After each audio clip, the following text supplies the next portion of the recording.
subject matter jurisdiction, Your Honor. Mr. Brooks, my previous record on that issue stands. I will not further be addressing it without a proper motion for reconsideration that complies with the statutes. I just wanted to state that for the record. So noted.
Thank you, everyone. Please be seated.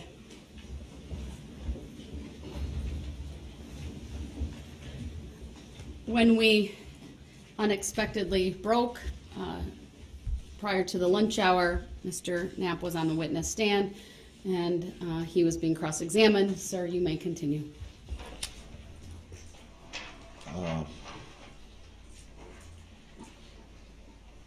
I'd like to apologize to the court. I'm not sure where I left off at. Go ahead and just start back up. Okay, I'm trying to see if I took any notes that would get me back to where I was before the break.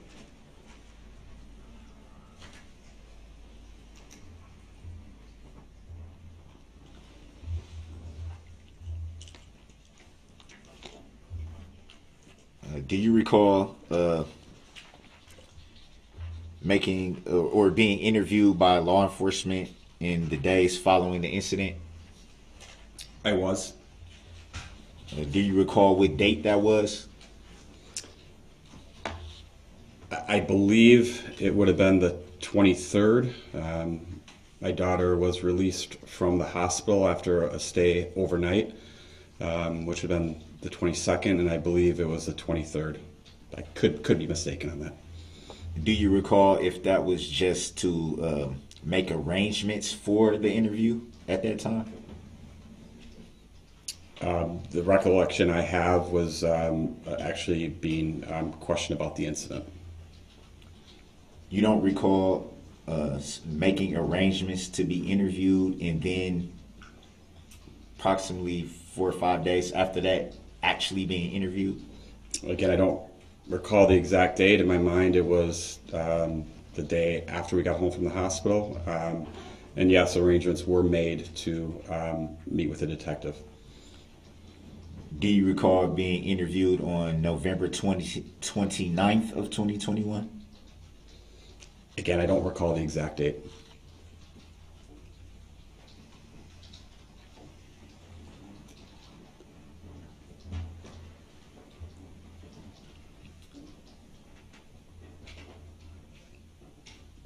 You made reference to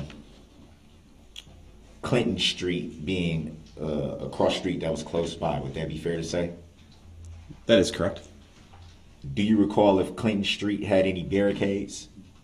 I do not recall. Did you go down Clinton Street at that moment? Yes, I did, as stated. Did you recall any law enforcement being present at the Clinton Street side crossing, I guess? Yes, there was a law enforcement officer on the south side of the street, and as I mentioned before, he helped save a lot of lives by pushing our children back.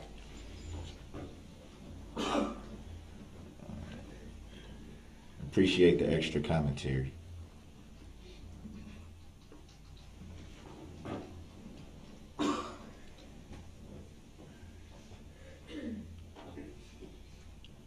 Do you recall describing the driver as an African American male with long hair and facial hair? I remember describing the driver of the vehicle that I made eye contact with as a black male with facial hair. I don't necessarily recall stating long hair. I have the summary right here of the interview that you gave with law enforcement on November the 29th of 2021.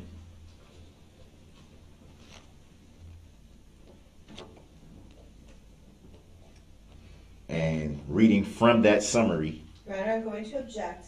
Again, for the same reason I objected before.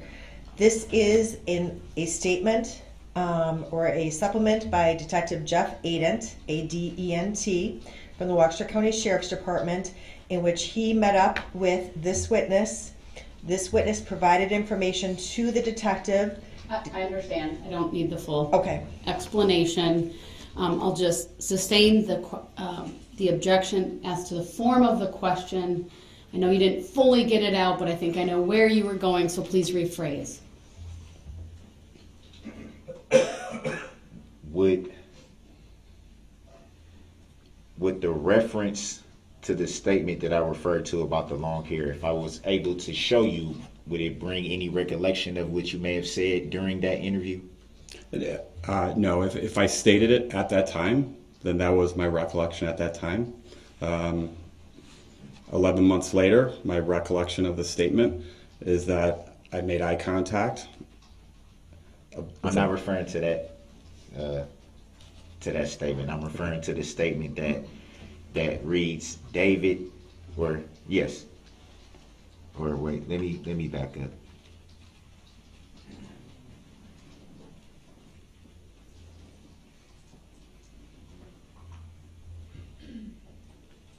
Were there some confusion with your name in this report? Not that I'm aware of. It looks like the officer that was taking the report got a little confused on the name. Mr. Brooks, you're providing a narrative, so that's not a question. He doesn't have the report in front of him, so please make sure you ask the question. Do you recall reading from the summary describing the driver as an African American male with long hair?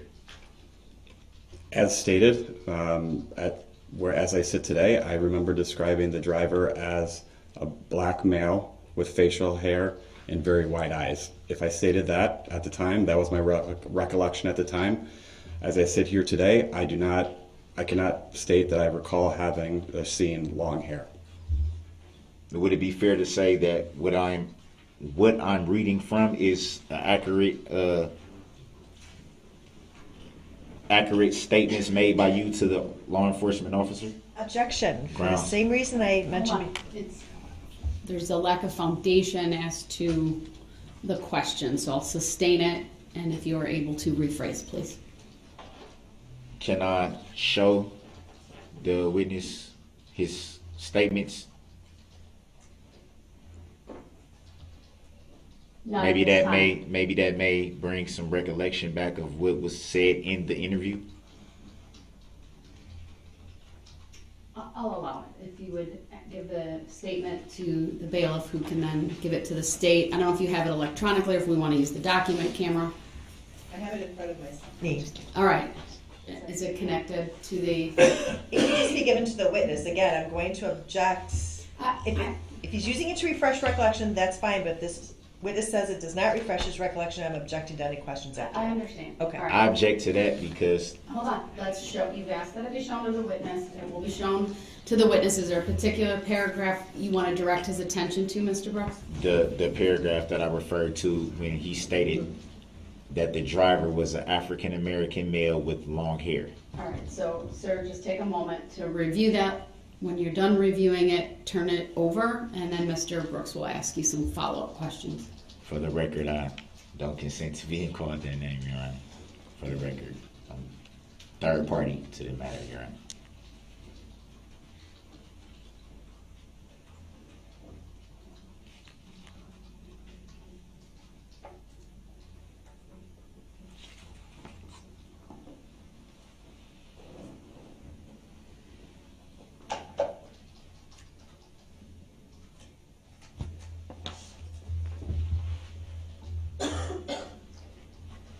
Go ahead and ask your question to see if it helped refresh his recollection. From reading that summary of the interview that you gave with law enforcement, do you recall stating that the driver was an African American male with long hair? I recall stating what I stated before, that it was a black male with facial hair and white eyes. I don't recall stating long hair, but Would it be fair to say that the summary that is in front of you states that that's what you said? Objection. It would be hearsay. Grounds. I'm stating directly what it says on the paperwork. It's still hearsay, Mr. Brooks. So the objection is sustained. Next question. Is it fair to say that that's what That's hearsay. So, it's hearsay when it's right there for him to read? Mr. Brooks, I direct your attention to the hearsay statute, all right, for a definition in 908.01 and the rule in 908.02. So it's not a fair. Sustained. Next question.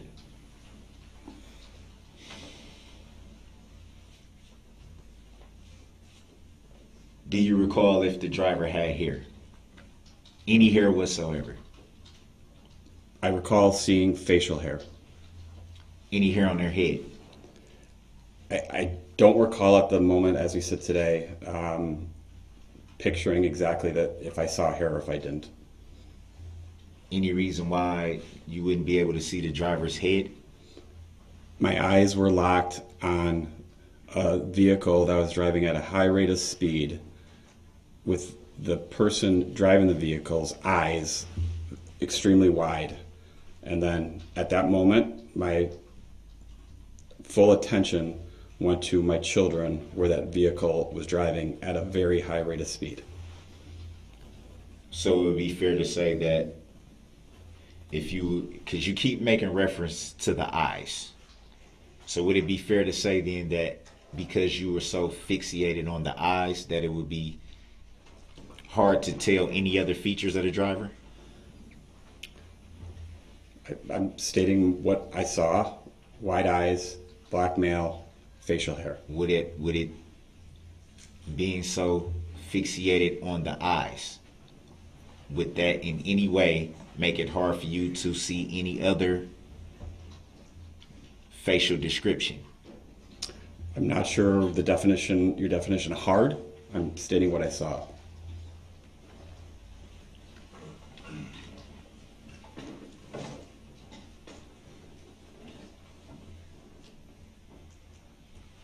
Do you recall if there was anything on the driver's head, a hat or anything of that nature? I don't recall.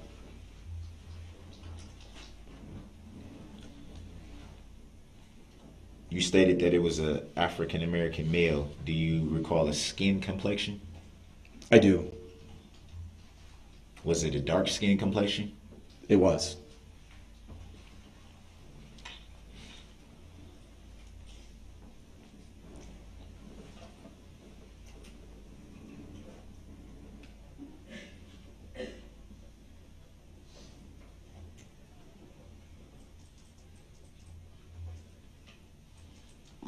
Would it be fair to say that who you identified today does not have a dark complexion? I guess it depends upon the definition of dark. What is your definition of dark? Because in all fairness, you said dark skin. So what would be your definition of dark skin? Dark skin as present on my interaction with black males in the past. So every black male that you've had an interaction with was dark skinned? Again, it depends. There's different complexions of dark, and it depends upon what complexion or what your definition of dark is. I'm asking your definition because you said dark skin. Yeah, I'm going to object to this line of questioning. On The what point grounds? has been made. This witness identified the defendant, Darrell Brooks, as a person driving the car. I think he's asked the question about dark skin. I think that this has been asked and answered. Objection. I'm going to sustain the objection as to the form of the question. I believe the way it's asked is argumentative. You may rephrase if you so choose. May my objection be noted that I do not identify by that name, nor do I know anybody by that name. I don't consent to being called that name. Noted. Next question, please.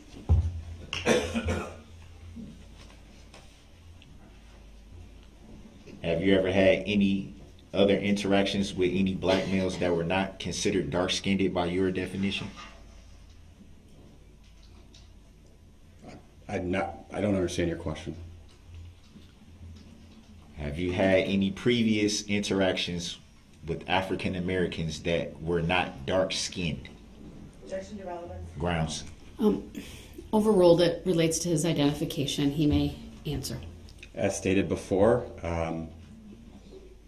my interactions with black males before, there are different levels of complexion and color tones, darker versus lighter. And I have interacted with black males before that have been both lighter and darker skin tones, yes. Would it be fair to say that you didn't give that clarification when asked before? I don't understand your question. Would it be fair to say that you did not give that clarification when asked the same question before? What clarification are you referring to? You strictly said the skin tone. You came to the conclusion that it was dark skin based on your interactions with African American males before. Would it be fair to say that that's what you testified to? That I can identify the skin tone color is what I stated, and the person that was driving the vehicle had a darker skin tone.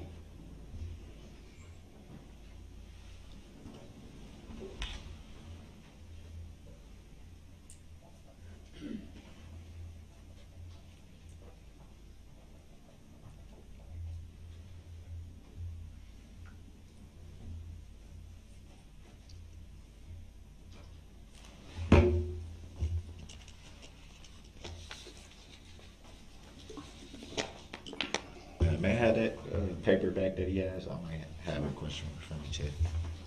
That specific part of the... Market to reflect the one page of the police report has been handed back to the defendant.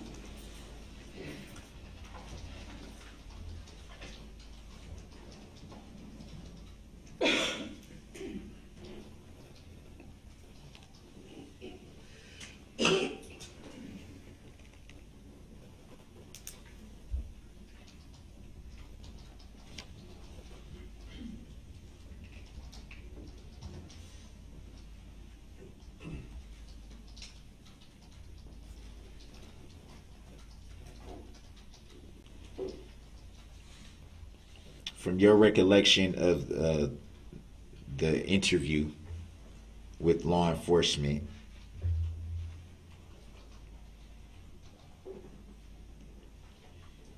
do you recall stating that you don't vividly recall any acceleration? I do recall stating that.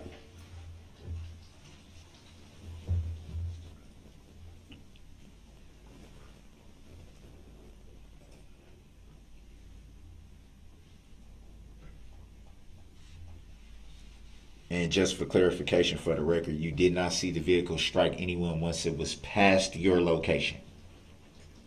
When it passed me, I saw the vehicle strike my daughter. The location where you were at, you made reference to being near that intersection corner, I think it was. So Once it was past that location is what I'm referring to. right. So after the vehicle struck my daughter and then past that location, I ran to my daughter as stated, and I did not see, other than the vehicle swerve back towards Main Street, the vehicle strike another human being. So you did not see it, just for clarification, because that was a lot of commentary. For That is clarification, for the record, you did not see it strike anyone else once it was past that location where you and your family were. That is correct.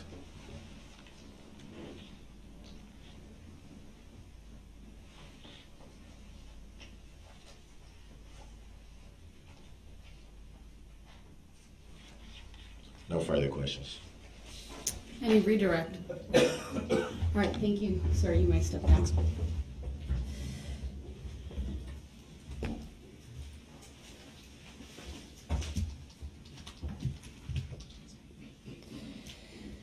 So, ladies and gentlemen of the jury, I have made a determination that today we are going to break early, just given all of the weather issues that happened earlier today. Frankly, including the need on my part to check on my house and other things. I just felt it best, just given all of that and the disruption, that we would break for the day. I do want you, as you go back home today, to look at your schedules for the next 2 days, because I may keep us here a little bit later to make up for some of the lost time, at least tomorrow. So just let the civilian jury bailiffs know tomorrow when you come in. I do want to read to you the instructions that I've been providing to you regarding not starting your deliberations and the extra research, etc. So, do not begin your deliberations and discussion of the case until all the evidence is presented, and I have instructed you on the law. Do not discuss this case among yourselves or with anyone else until your final deliberations in the jury room. This order is not limited to face-to-face conversations. It also extends to all forms of electronic communications. Do not use any electronic devices such as a mobile phone or computer, text or instant messaging, or social networking sites to send or receive any information about this case or your experience as a juror. If you come in contact with the parties, the lawyers, interpreters, or witnesses, do not speak with them. For their part, the parties, lawyers, interpreters, and witnesses will not contact or speak with the jurors. Do not listen to any conversation about this case. Do not research any information that you personally think might be helpful to you in understanding the issues presented. Do not investigate this case on your own or visit the scene either in person or by any electronic means. Do not read any newspaper reports or listen to any news reports on radio, television, over the internet, or any other electronic application or tool about this trial. Do not consult dictionaries, computers, electronic applications, social media, the internet, or other reference materials for additional information. Do not seek information regarding the public records of any party or witness in this case. Any information you may obtain outside the courtroom could be misleading, inaccurate, or incomplete. Relying on this information is unfair because the parties would not have the opportunity to refute, explain, or correct it. Do not communicate with anyone about this trial or your experience as a juror while you are serving on this jury. Do not use a computer, cell phone, or other electronic device, including personal wearable electronics, applications, or tools with communication capabilities to share any information about this case. For example, do not communicate by telephone, blog post, email, text message, instant message, social media post, or in any other way on or off the computer. Do not permit anyone to communicate with you about this matter, either in person, electronically, or by any other means. If anyone does so despite your telling them not to, you should report that to me.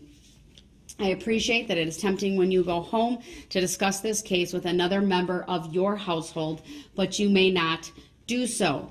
This case must be decided by you, the jurors, based on the evidence presented in the courtroom. People not serving on this jury have not heard the evidence, and it is improper for them to influence your deliberations and decision in this case. After the trial is completed, you are free to communicate with anyone in any manner. These rules are intended to assure that jurors remain impartial throughout the trial. If any juror has reason to believe that another juror has violated these rules, you should report that to me. If jurors do not comply with these rules, it could result in a new trial involving additional time and significant expense to the parties and the taxpayers. You are to decide the case solely on the evidence offered and received at trial. With that, you are excused for the day. We'll see you tomorrow morning.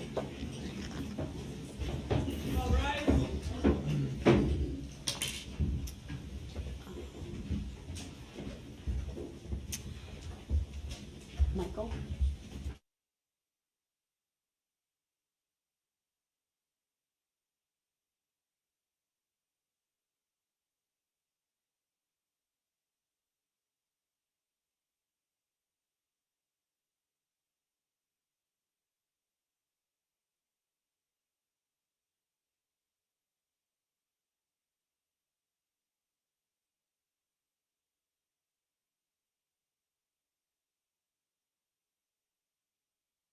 Tomorrow at 8 a.m.